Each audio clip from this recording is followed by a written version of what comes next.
You're listening to another episode of the Just Go Bike podcast. That's AKA Murph. And that's AP. And this is the podcast where we talk about cycling just for the fun of it. With tales from all over the nation, come for the bikes, stay for the fun, and leave with a smile. Well, AP, I've got to wish you a very happy birthday. Thank you. This was a major milestone birthday for me. So it was really awesome and it was really special. We spent my birthday weekend in Kansas City, Missouri, and had a blast. Well, you said it was a special birthday. Are you going to tell the listeners what number it is, or are you going to keep that secret? Well, they're going to have to guess.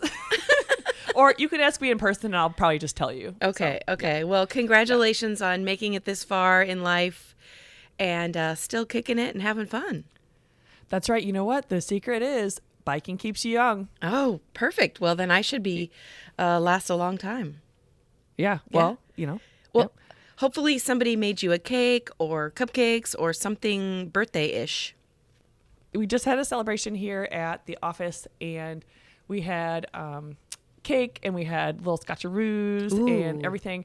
And then my mom sent me and my aunt Frances sent me a gift basket full of delightful charcuterie meats and cheeses from Graciano's. So I've had some very delightful celebrations, and then a couple beverages to go with along the way. So I think it was a full and well spent birthday. That sounds amazing.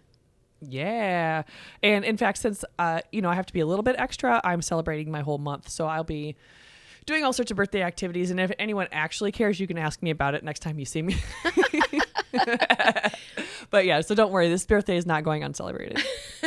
Well, and we will be together, at least you and I will be together for the Great Iowa Fall Ride, which is coming up September 16th. So I guess if any listeners are out there and they'll also be attending, are they required to bring you gifts or can they just wish you a happy birthday? Their presence is the best gift, the best present that I could receive. So, all right. Awesome. Yeah. I would accept team stickers though. That's my favorite. Oh, so, team stickers. Yeah. Okay. Yeah. All right. Good. Yeah. Good. Yep. And we will be identifiable on the fall ride. So you come up, you say hi. I would love to see you in person, you dear listener. Yes. So. I think we're going to try really hard to wear Just Go Bike clothing. So we'll be very identifiable. How do you say that? Identifiable. We will be very identifiable. Yeah. All right. So what else is going on? Well, so we just had a big meeting of the minds for the Ventures Endurance Cycling Division, which includes about 11 people who work on RAGBRAI, Ride the Rockies, Battenkill, Fall Ride, all the full-timers that make these rides happen. And some of them live in Colorado and some of them live here in Iowa. So it was just really nice to get all together and just really make a plan for the next year, the year to come.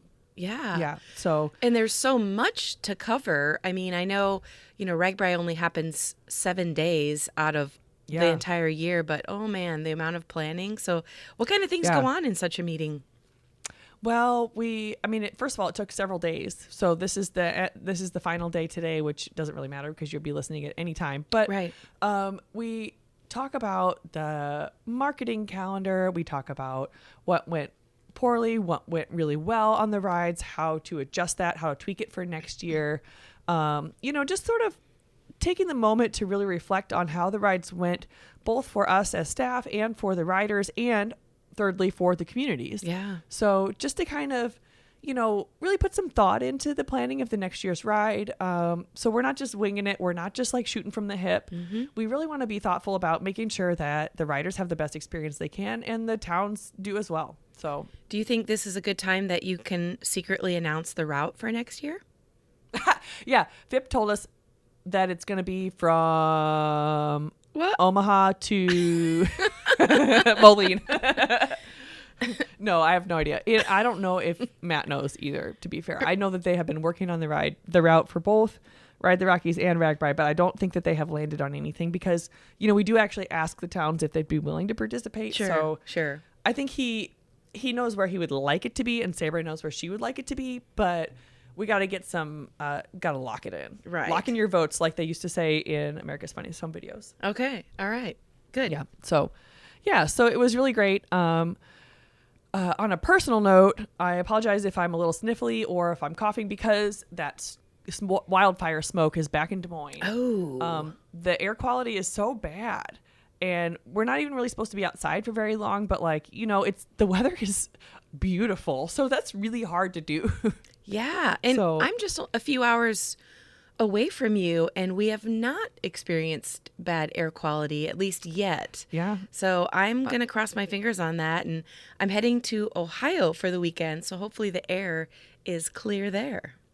Yeah. Oh, well, what's going on in Ohio?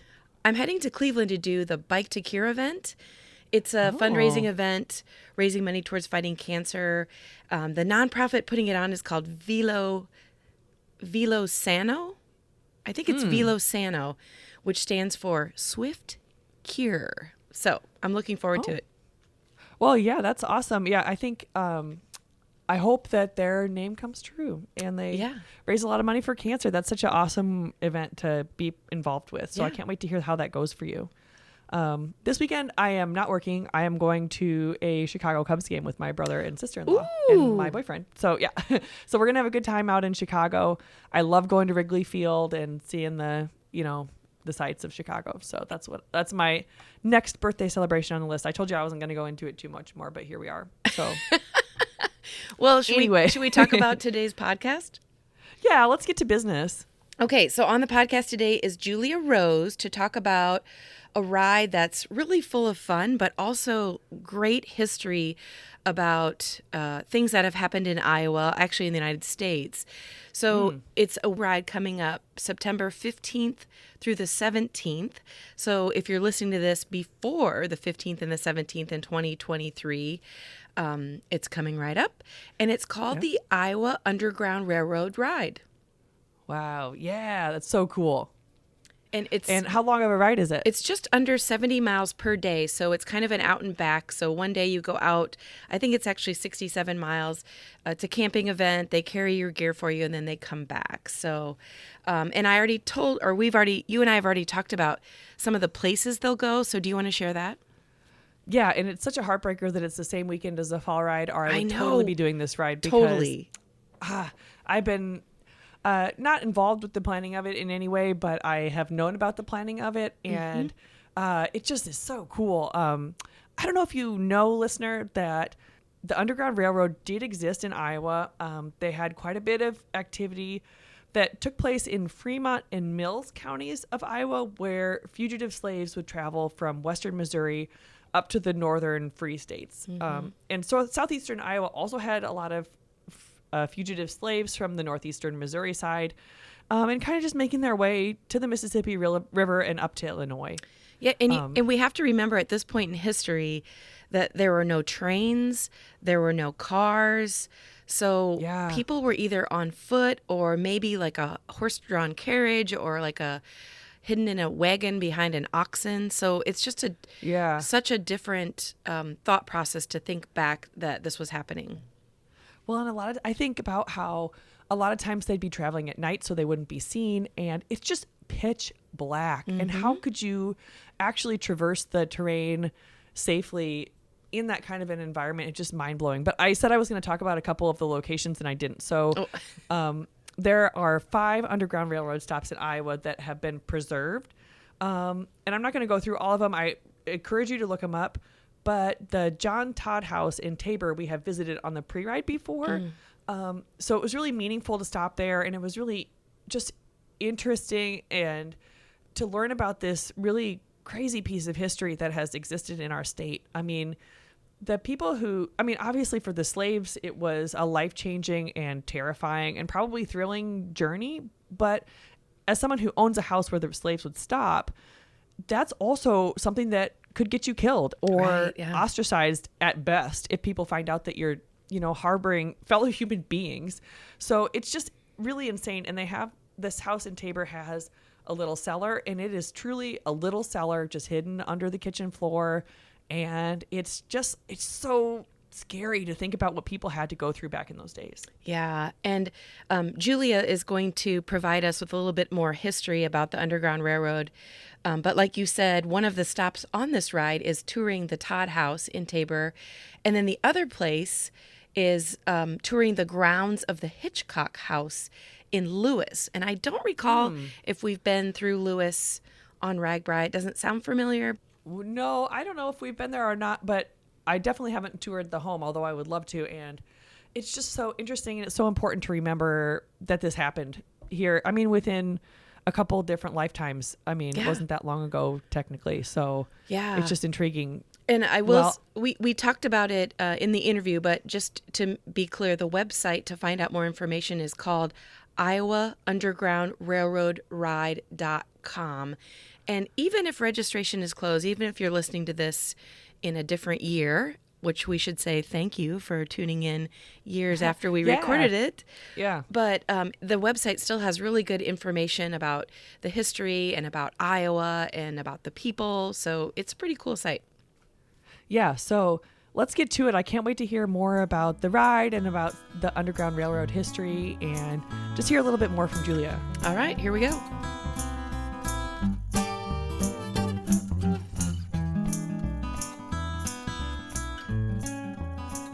A warm welcome to Julia. How are you doing, Julia? I'm wonderful. Thank you. Good. So obviously everyone knows this is a podcast about cycling, about biking adventures. And this is an interesting topic that we're going to cover today. It's basically talking about the Underground Railroad, is specifically in the Midwest and in Iowa, but there is a cycling link. So I'm looking forward to talking a little bit about all of it. Like, to kick it off, Julia, tell us what was or what is the Underground Railroad? What does that mean to you? The Underground Railroad was an informal network of helping folks who were enslaved in the South escape into the North, up through into Canada for being free. And so that was it's very informal, but there's all these networks in Iowa, Nebraska. That's probably as far west as the Underground Railroad was. Mm-hmm. But that's the Underground Railroad. And I would assume, I've read a little bit about the Underground Railroad and the fact that there's actually still remnants or ways to kind of see is amazing, because if you think about the concept of trying to hide human beings, trying to get them, away from a terrible situation, there's probably not a lot of journaling or tracking or photographs or any of that exists. Yeah, most of the stuff that exists are from the white folks who were able to help get folks away, but a lot of that didn't get detailed till even after the Civil War, just because of because it was criminalized to help folks escape to freedom. And so that's why the Underground Railroad was necessary, even in some states that were considered free, because it was criminalized to assist people. Mm-hmm. And, can you go a little bit more in depth into what role Iowans had or have?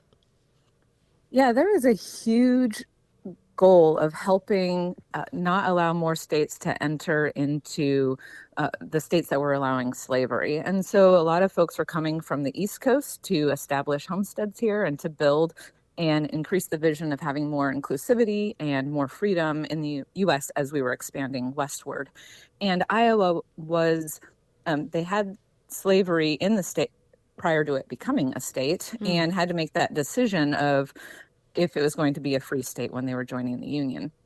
And so they had it be a free state, but since we had slavery on our land, there was still a lot of conflict in how people felt about it allowing for slavery or not allowing for slavery. So a lot of tension within the state itself during that time. Mm-hmm. And of course, as just general, when you think of the law, there is the law on the books, but then there's also the law that people actually, abide by. So that was probably a big deal at that time too. Yes. And even if a lot of folks were pro-abolishing slavery, and not a lot of them were putting that into action. And so there's still a lot of fear. And whenever you're criminalizing assistance, that can really create a barrier to people being engaged and doing, what we all know now, the right thing. Right.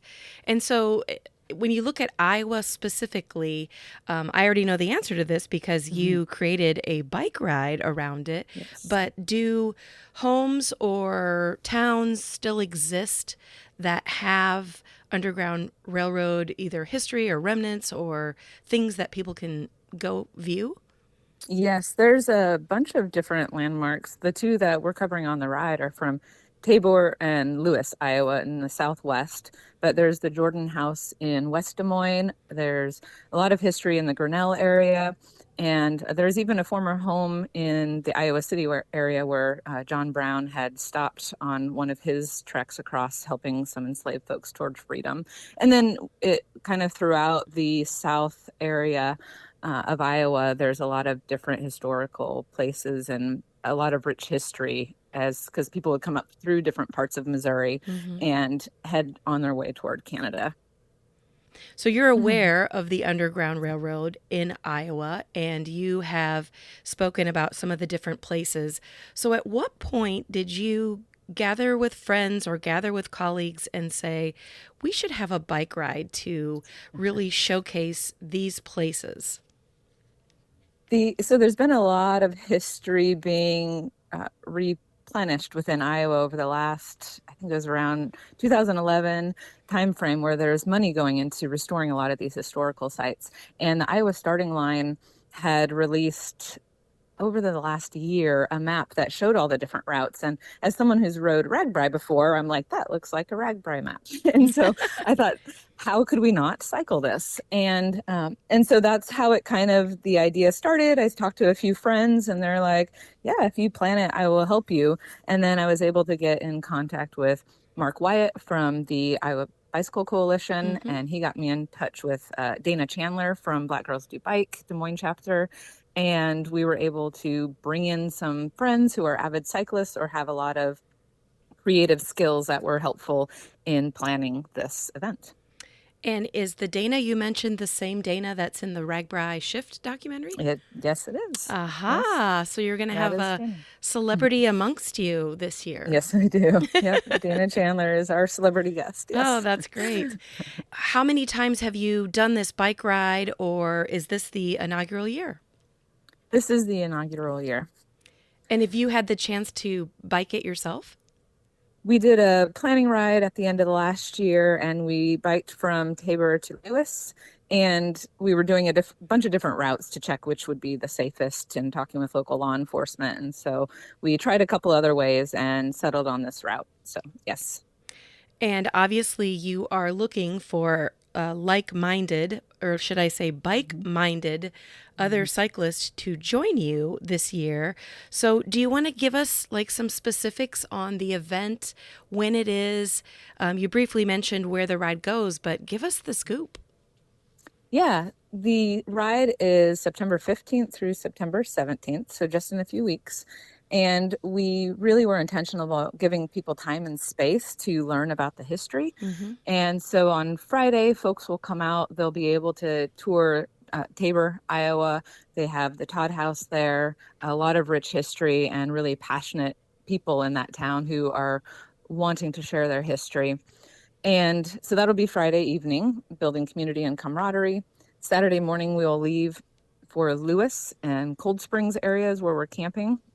And we'll go by way of Imogene, Essex, through Red Oak, and up to Cold Springs where we'll do our camping, and then go into Lewis where we'll experience the history that they have in that town. And then Sunday, we will ride the same route back. And it's one way is about 67 miles. And I'm assuming this is a supported ride? It is. We will have SAG, and we'll have folks in different towns who are really gracious enough to share their history and their resources. So Essex is going to have a stop at their school there with drinks and just some respite. And then Red Oak has some cemetery areas with historical links to the Underground Railroad, some abolitionists there. So they will have some food there, and then we'll go on to Lewis. I've been in that area probably on Ragbri, and then also just doing different rides. But what sort of bike would you suggest for this? I mean, is it trails, limestone, cement? What kind of terrain are people going to be looking at? Yeah, it's mostly country road, and then we're also going up Highway 48, which has a really nice wide shoulder. Mm-hmm. Uh, I've ridden it on my road bike. I know some folks who did it on a gravel bike. So I think anything that folks feel most comfortable riding should probably be a good fit. But if you have a road bike, that will be more than enough to make the trek. Okay. And who would you describe, like, who can participate in this ride? Because it's a multi-day event. There will be camping. I'm guessing there are hotel options if needed. But who are you looking for as far as participants? We're looking for people who are passionate about cycling and learning about history and learning about Iowa history specifically, but how it attaches to the broader national history. Mm-hmm. And so really we're looking for anyone. We have SAG support because we want to invite anyone, no matter their ability, to at least try it out or try different legs of it. Mm-hmm. And then the camping, there is some camping in a nearby town, or some hotels in a nearby town, but that is probably harder to get to. You'd need some transportation to get there and to Atlantic. Mm-hmm. So the camping is the main option. But we're hoping for that to be a time of building more community and camaraderie. We have some yoga that will happen Saturday evening, as well as some conversation circles and some singing circles. So it'll be a time of celebration and reflection and community. Awesome. And, obviously this is a multi-day bicycle ride, but you're focusing on the aspect and the history of the Underground Railroad. So you mentioned there would be some people in different towns, but will you have actual, like, either historians or people speaking about the towns you go through? We have folks who are on the historical societies in the different towns. So Todd House and Tabor will be doing tours of that. And those are the folks that have a deep knowledge of the history there. Same with in Lewis, the Hitchcock House there. Unfortunately, the Hitchcock House is going through some renovation because of safety issues that were brought to their attention. But we are able to go to the grounds and learn the history and walk around the house. And so we're encouraging people to be there for that. And then the funds that we have through the registration cost, we're still going to give some to them, which can go toward the sustainment and making sure the house is operational. And so it has that aspect to it as well. We have folks from Red Oak who are going to be talking about the history specifically there, meeting with folks. And so, yeah, we do have folks along the way. We also have one of our planning committee members in their daytime is part of the Historical Society in Iowa, and is going to be there as just a committee member, but it just has a lot of rich history and understanding and awareness of Iowa and the Underground Railroad. Both of the houses that you're going to visit, I know one of them is under construction, but most of the year, are those considered museums, or I'm assuming people don't actually live there? No, they're considered historical sites. And so they just do tours all year long, some by appointment only, and making sure that people are aware of it. And folks can go, if they can't make the ride, but are really interested in the history, they can visit anytime. And that helps sustain the town and sustain the sites. We're just trying to incorporate it into different passions that we love. I love the whole concept of this ride. It's really like you can learn a lot, plus you can have a lot of fun biking, plus you're probably going to meet new people. Mm-hmm. Yeah, we hope it has multiple layers of just being an experiential weekend. Mm-hmm. And you mentioned, that it's primarily a camping event. And you said that there were SAG support available. Is there also gear support? Yes, we'll be transporting tents that people bring and lawn chairs that they have. We'll be making sure that everything gets to where it needs to go. Awesome. And how about, okay, let's say, maybe somebody and their spouse, one of them's a cyclist, one of them's not. Are there volunteer opportunities that maybe you're still looking to fill?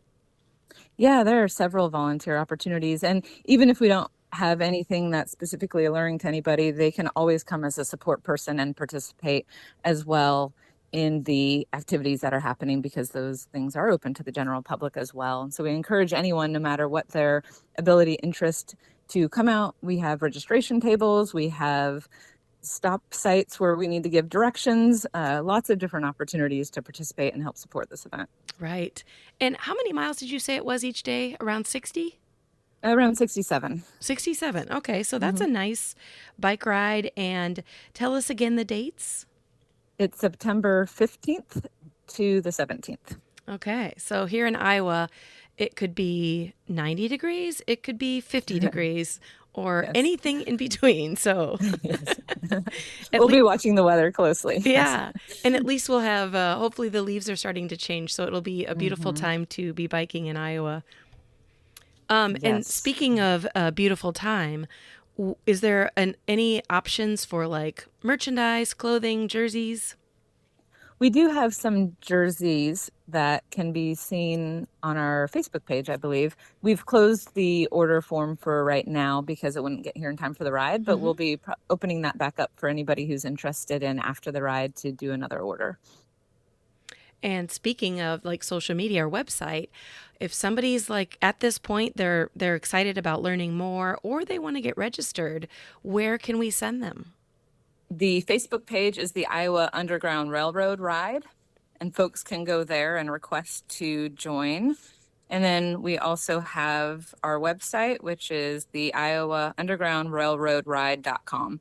And from there, folks can register, they can sign up to volunteer and get additional information, send a web request, and we can answer any other questions that they have. Great. Well, is there anything else that you wanted to share with listeners that maybe I didn't ask or cover? One of the reasons that this came about is I am a social worker in Iowa City, and we often talk about how we can bring more awareness in assisting different populations that have largely and historically been underserved. And part of what was coming up for me as I was conceptualizing this and marrying it was, how do we even just start talking about our own history when there's a lot of resistance sometimes to that? And currently I am the board president for the National Association of Social Work Iowa chapter. And so we have a lot of involvement with folks who are part of that board and who are social workers. And so it's just an additional way to look at some social justice principles. And part of that is just talking about our history, because if we're not able to have these conversations and learn about these historical things and how they impact our society, we're not going to do much in the future as far as being able to create real change and create these inclusive communities. For sure. And just to be able to, acknowledge that the Underground Railroad even existed, and then to say that it existed in Iowa, that in itself is well worth, taking the time to spend the weekend, learn more about it, maybe have fun on your bike as well. Yes, all of those things we hope people get out of it. Yeah, great. Well, I appreciate you coming on the podcast, Julia, and look forward to hearing how this event went, and hopefully it will become a yearly event. Yeah, we would love for that. Thank you so much for your support. You bet. Thank you.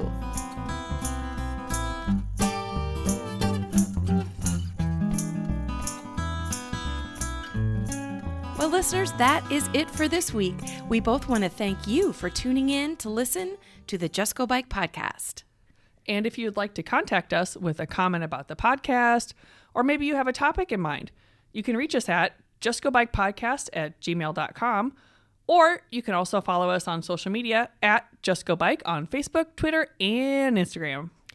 Please rate, review, and subscribe to this podcast, especially if you're a fan.